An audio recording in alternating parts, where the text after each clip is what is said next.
कळंबा परिसरातील जीवबानाना जाधव पार्क इथल्या महालक्ष्मी पार्कमध्ये घरफोडी करून महिलेला मारहाण करणाऱ्या दोघा चोरट्यांना न्यायालयानं आज 10 वर्षे सक्त मजुरी आणि प्रत्येकी 5,000 रुपये दंड अशी शिक्षा सुनावली।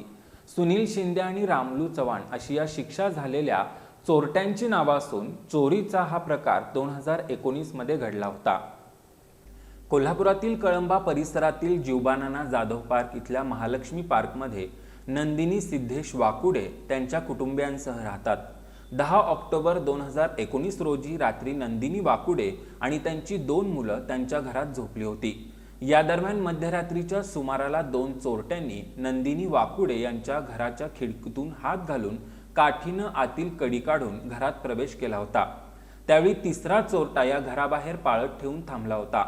घरात आलेल्या दोघा चोरट्यांनी नंदिनी वाकुडे यांना दमदाटी करत त्यांना काठीनं मारहाण करून जखमी केलं होतं। या चोरट्यांनी नंदिनी वाकुडे यांच्या लोखंडी कपाटात ठेवलेली 5,000 रुपयांची रोकड आणि अर्धा तोळे वजनाची सोन्याची कर्णफुलं असा सुमारे 20,000 रुपये किमतीचा ऐवज चोरून नेला होता। या प्रकरणी नंदिनी वाकुडे यांनी करवीर पोलीस ठाण्यात फिर्याद दाखल केली होती। त्यानुसार पोलिसांनी या चोरी प्रकरणी सोलापूर जिल्ह्यातील अकलूज इथला सुनील श्रीहरी शिंदे आणि नांदेड जिल्ह्यातील तंदूर इथला रामलू निळबा चव्हाण या दोघा चोरट्यांना अटक केली होती। त्यांचा अकलूज इथला साथीदार धनाजी श्रीहरी शिंदे हा फरारी झालाय।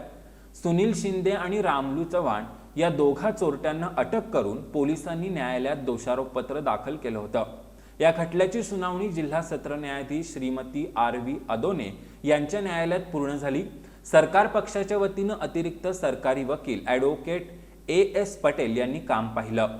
त्यांनी 8 साक्षीदार तपासले। त्यांच्या साक्षी आणि प्रत्यक्ष पुरावा तसंच अतिरिक्त सरकारी वकील ए.एस. पटेल यांनी मांडलेले सर्वोच्च न्यायालयातील न्यायनिवाडे आणि त्यांचा युक्तिवाद ग्राह्य मानून न्यायालयाने या प्रकरणी चोरटे सुनील श्रीहरी शिंदे आणि रामलू निळबा चव्हाण या दोघांना दोषी ठरवून त्यांना 10 वर्ष सक्त मजुरी आणि प्रत्येकी 5,000 रुपयांचा दंड अशी शिक्षा सुनावली।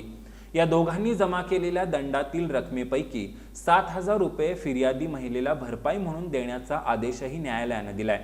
अतिरिक्त सरकारी वकील ॲडव्होकेट ए.एस. पटेल यांनी या कामी करवीर पोलीस ठाण्याचे पोलीस निरीक्षक रवींद्र कळमकर आणि पोलीस कॉन्स्टेबल सागर पवार यांचं सहकार्य लाभलं।